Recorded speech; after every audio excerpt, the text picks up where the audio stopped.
Olá, começamos mais um programa de entrevistas sobre inovação, denominado Marcos Inovação, e hoje nós temos como convidado especial o César Augusto Romano.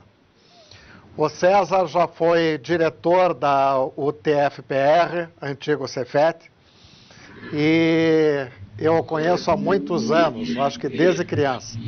Nós éramos vizinhos e estudávamos no mesmo colégio. César, na sua atuação na Universidade Tecnológica Federal do Paraná, como surgiu a ideia, ou mesmo como apareceu a UTFPR? Bem, boa tarde, Marcos, boa tarde a todos. É interessante falar sobre esse tema com a vinculação com o seu trabalho.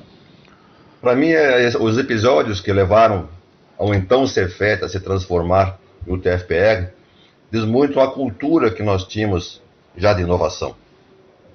A época da transformação, estou dizendo isso no final dos anos 90, nós tínhamos uma marca registrada aqui no Paraná, como Cefet. E mesmo no Brasil nós éramos reconhecidos, até pelo MEC.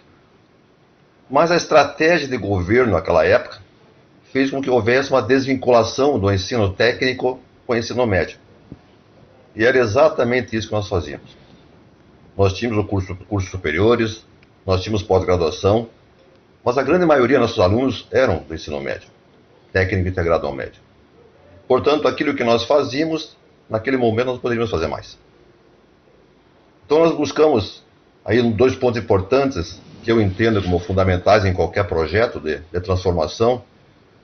É um comprometimento da alta administração e a busca pelo envolvimento das pessoas. Envolver as pessoas não foi fácil. As pessoas estavam acostumadas a gostar do que nós éramos, tinham orgulho do que nós éramos. E buscar uma transformação, buscar uma inovação de uma outra organização não foi muito fácil. Mas envolvendo as pessoas, nós fomos encontrar, na época, a nova LDB, e a LDB dizia que poderia existir no Brasil universidades especializadas por campo do saber. E aí estava o nosso caminho. Não era uma universidade tradicional, mas sim como em outros países, e nós tínhamos bom relacionamento com universidades de ciências aplicadas na Alemanha, como a França. Nós falamos, por que não tem no Brasil uma rede de universidades tecnológicas? Mas eu falo a dificuldade de mudanças da cultura, porque nós não temos no Brasil ainda uma rede. Nós somos a única, há 20 anos. Existe ainda uma reação muito grande por parte ministerial e mesmo por parte no âmbito das demais universidades. E nós percebemos que no Brasil nós podemos ter uma universidade focada em ciência, tecnologia e inovação. César Romano, nós sabemos que o tema da sustentabilidade é hoje uma exigência nas organizações. Como são enxergadas as relações entre sustentabilidade e inovação, em especial na UTFPR? Bom, Marcos, eu considero hoje que o tema sustentabilidade ainda está muito enraizada, inclusive a mídia reforça muito isso, as questões ambientais. E o que nós consideramos, que é sabido desde 94, com o Elkton, no seu Triple Bottom Line, que para uma organização, eu chamo de organização, uma empresa, uma instituição, uma entidade, realmente ser sustentável ao longo do tempo, ela deve atentar-se para que seja economicamente viável, ambientalmente correta e socialmente justa. As pessoas muitas vezes não fazem essa consideração. Mas, certamente, a sociedade, ou mesmo o mercado, pune empresas que não atendem esses três pilares. Elas não se sustentam sem esses três pilares. E a forma que as empresas têm de mudar a sua forma de atuação na busca de ser uma entidade, uma empresa, uma organização sustentável, é por meio da inovação e da transparência. São dois elementos que fazem com que uma empresa perceba a questão da sustentabilidade e demonstre isso para a sociedade. No meu ponto de vista, a transparência ganhou mais holofotes em nosso país. até pelas nossas mazelas políticas, enquanto a inovação ficou mais vista pela sociedade como algo mais tecnológico ou mais empresarial. Eu acredito que as empresas conseguirão desenvolver uma cultura de sustentabilidade se estruturarem suas estratégias em um ambiente de inovação e uma atuação de compliance. É fundamental para as empresas criar um ambiente de inovação, ou até mesmo a cultura de inovação. E não é fácil, Marcos. Não é rápida isso. Nós temos que considerar que os interesses e as expectativas de todas as partes interessadas. Não é uma decisão só da empresa. E para criar uma cultura de inovação, alterar uma cultura organizacional, isso vai de 6 a 8 anos. Uma empresa não se torna inovadora de uma hora para outra. A decisão, sim, vai ter que ser imediata. E, principalmente, tem que haver o comprometimento da alta administração. E, principalmente, mecanismos de envolvimento das pessoas. César Romano, nas últimas décadas, a percepção das pessoas é que o tempo está mais acelerado e as mudanças são cada vez mais significativas. O que a inovação afeta essas mudanças, ou mesmo o que essas mudanças afetam a inovação? Bom, aí nós entramos num ponto, né, muito significativo. Para a maioria das pessoas, a mudança ainda assusta. O futuro ainda é assustador para a maioria das pessoas. Principalmente as pessoas que têm menor nível de instrução ou menor conhecimento. E ainda mais para nós, no país, onde a palavra crise é sempre colocada como algo negativo. Então, nós falarmos de uma mudança, sempre parece que nós mudamos devido a uma crise, ou movidos devido à crise. E nós temos que fazer com que a crise, né, seja um elemento de mudança e a mudança não assuste. Eu vejo que desde os anos 80, né, do século passado, muitas inovações proporcionaram possibilidades imensas para a humanidade. E a internet é o nosso marco maior. Eu vejo que eu trabalho muito nas salas de aula, na pós-graduação, no meio da graduação, o que eu chamei, o que eu denomino de aceleradores da mudança. Uma onda grande de aceleradores atuou mais fortemente dos anos 80, 1980, até mais ou menos 2010, para deixar números redondos. E que tornou o mundo muito menor. Comprimiu o tempo. Os elementos que considero fazem parte dessa onda foram a globalização, em todos os seus aspectos, não só o aspecto econômico, a tecnologia e a inovação. Esses elementos e a força com que isso chegou na sociedade moldaram os indivíduos, moldaram as empresas e moldaram mesmo os países.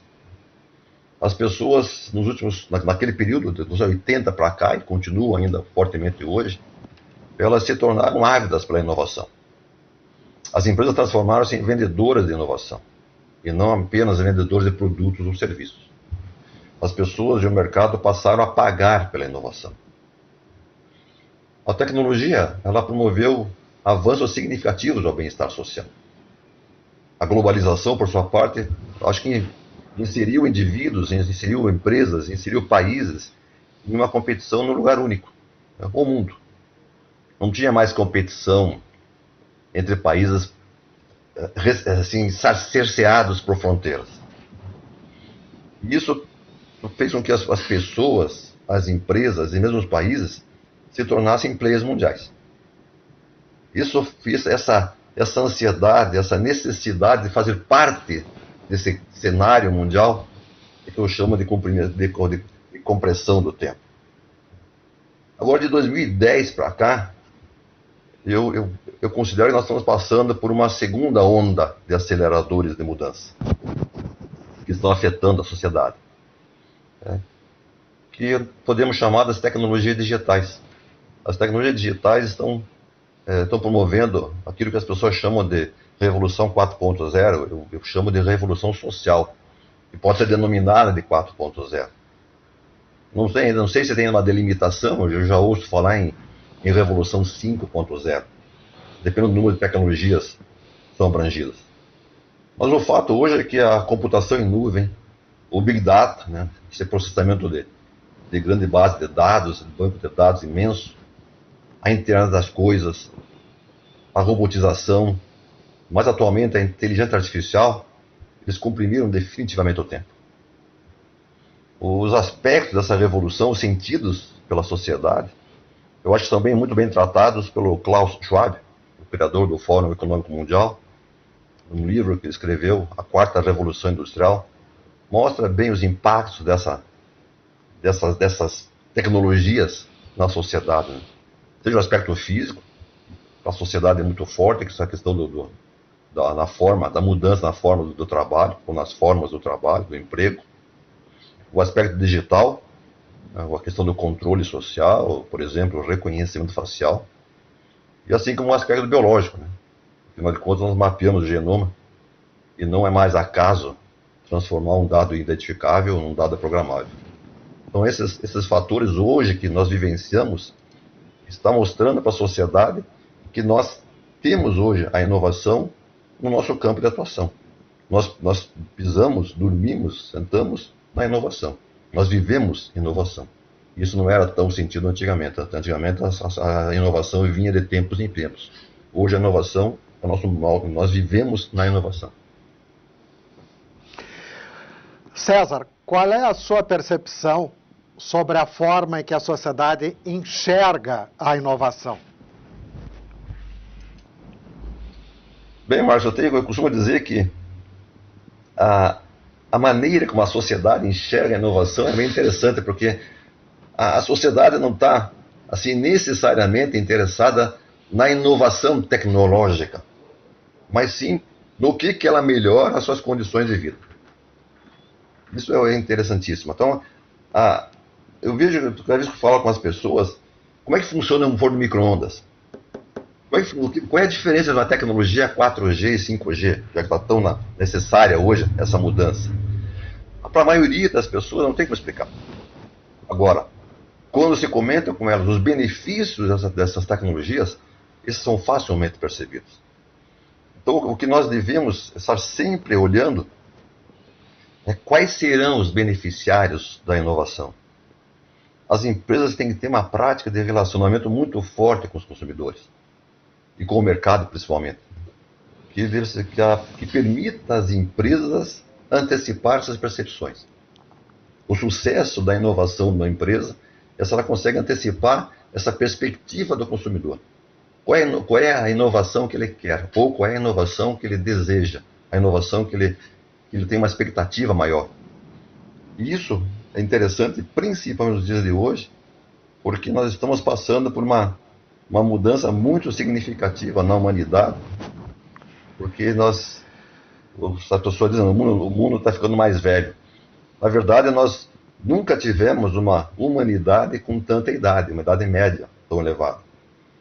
E certamente essa sociedade com mais idade tem também suas expectativas por inovação diferenciadas. Então as empresas devem, nesse momento, também estar preocupadas no sentido de estar atento, perceber que inovação eu posso oferecer perante essas alterações demográficas em seus mercados. As pessoas, idades diferentes, têm desejos e aspirações diferentes. E nós devemos oferecer inovação para essas pessoas, percebendo esse fenômeno da demografia.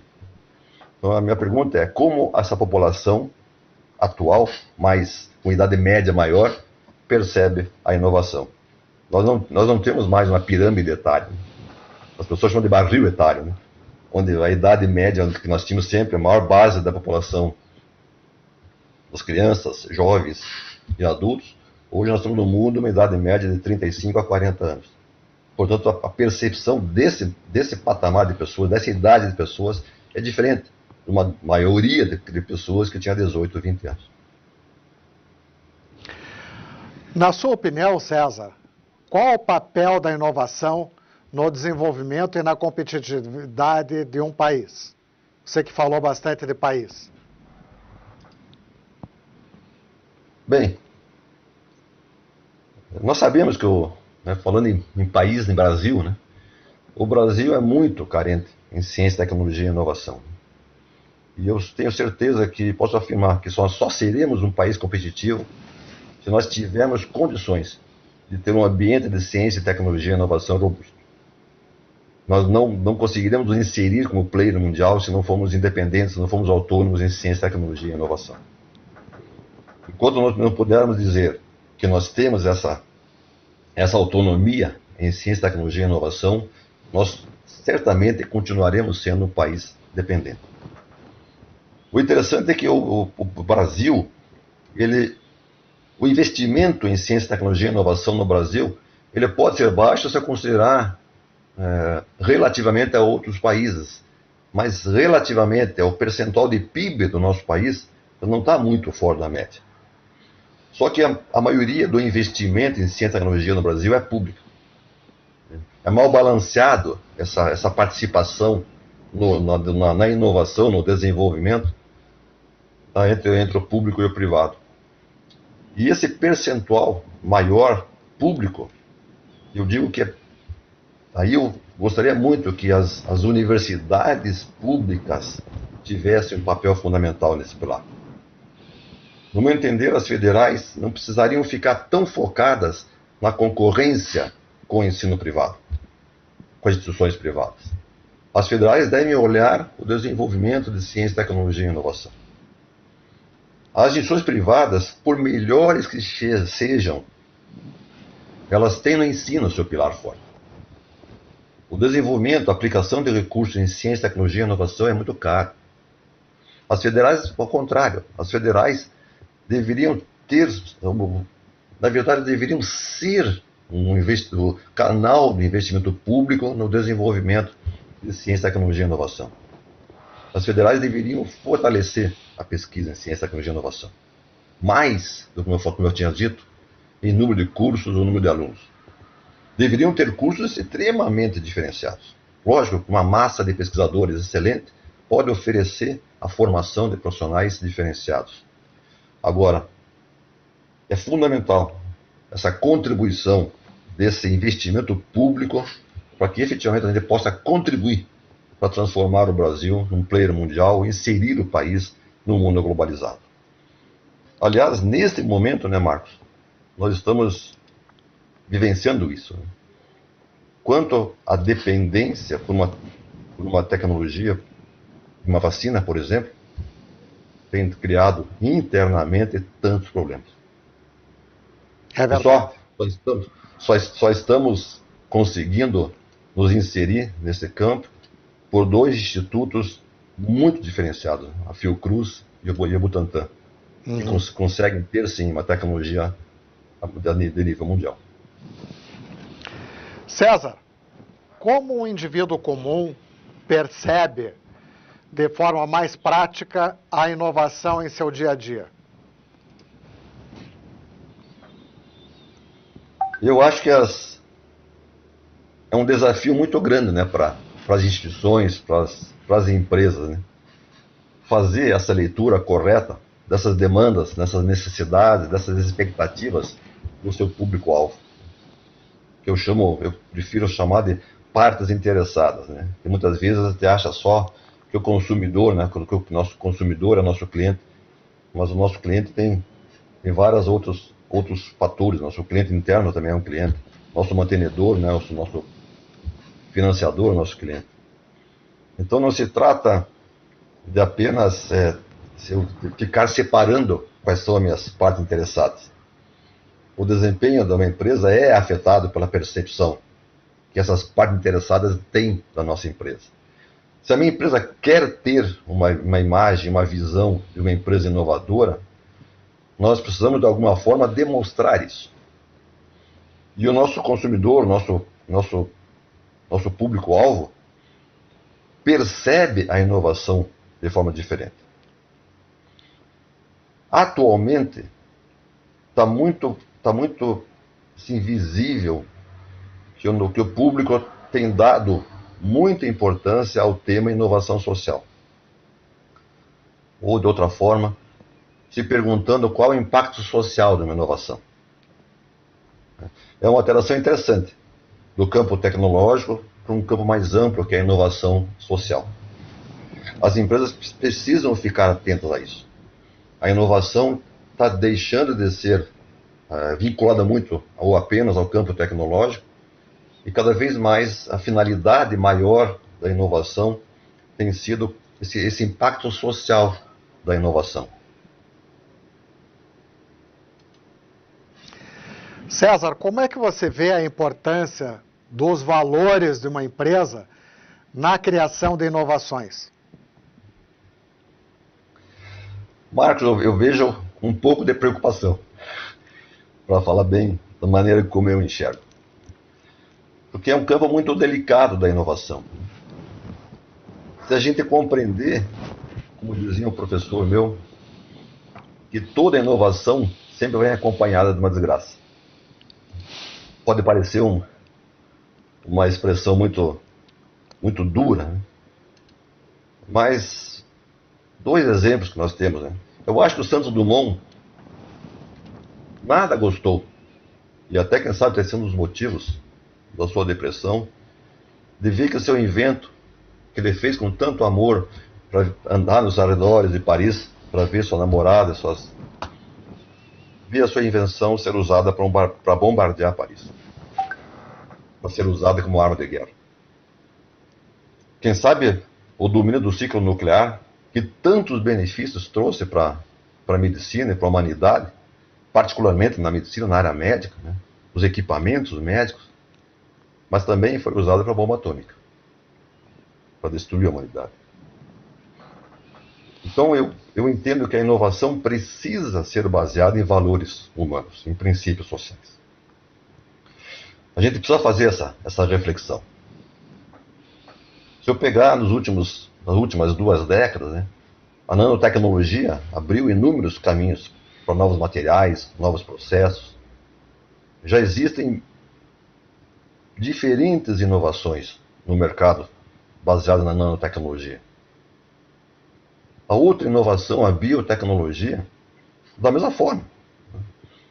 Ela trouxe muitos benefícios, um avanço significativo no sequenciamento genético.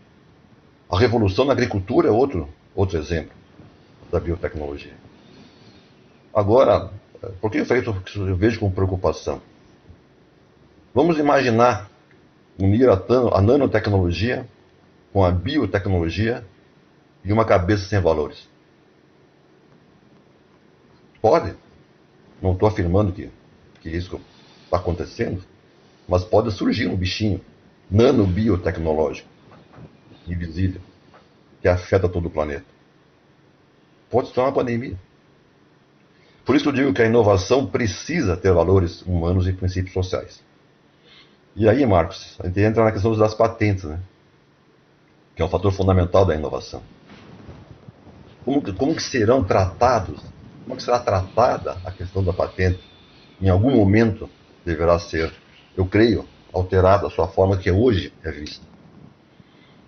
Já uma década atrás já foi isso levantado. Será que nós podemos deixar milhões de pessoas morrerem somente porque a patente é minha? Isso é uma enorme reflexão. Como regulamentar esse tema? Isso faz parte de quem atua na área de inovação, faz parte de todos nós que atuamos com inovação. Eu acho que todos puderam constatar a elevada qualificação do César Augusto Romano, a quem eu agradeço pela excelente entrevista. E eu deixo agora a palavra para as suas considerações finais e que você fale um pouco sobre como a UTFPR impulsiona inovações. Marcos, primeiro eu quero agradecer a você pelo convite, quero parabenizar a você por esse trabalho teu na área de inovação. E o que nós procuramos fazer, enquanto instituição, enquanto professores que compõem uma instituição, é que nós devemos proporcionar à sociedade essa inserção no mundo globalizado. Falando na parte da formação de profissionais, mostrando a eles que eles não são mais impedidos de atuar no mundo globalizado. Não são mais impedidos de atuar em qualquer parte do mundo. E hoje é fundamental para os nossos profissionais perceberem que eles devem estar em condições de participar de um mercado do conhecimento. E esse conhecimento não tem fronteiras. O conhecimento não tem hierarquia. Então, onde o conhecimento deles puder ser articulado com o conhecimento de outros especialistas, eles devem estar atentos. Então, essa é uma parte muito importante da universidade, para perceber que os nossos profissionais podem atuar em qualquer parte do mundo. E a outra atuação nossa é no investimento em ciência, tecnologia e inovação, que permita a todo o nosso corpo de professores e de pesquisadores proporcionar à sociedade, às empresas ou entidades, a apropriação de tecnologias que permitam a geração de receita e a inserção do país também nesse mundo globalizado. Então, na verdade, aquilo que eu falei no começo, eu acho que a inovação, de forma definitiva, tem moldado indivíduos, tem moldado empresas e tem moldado países. E por isso nós atuamos tanto nessa cultura de permitir, de exigir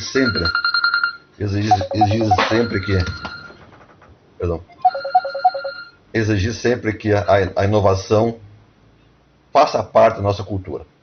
Que as pessoas que nós formemos sejam inovadoras, que as empresas que estejam conosco confiem em que nós possamos ser provedores de inovação. Professor César Romano, muito obrigado pela excelente entrevista. Um abraço.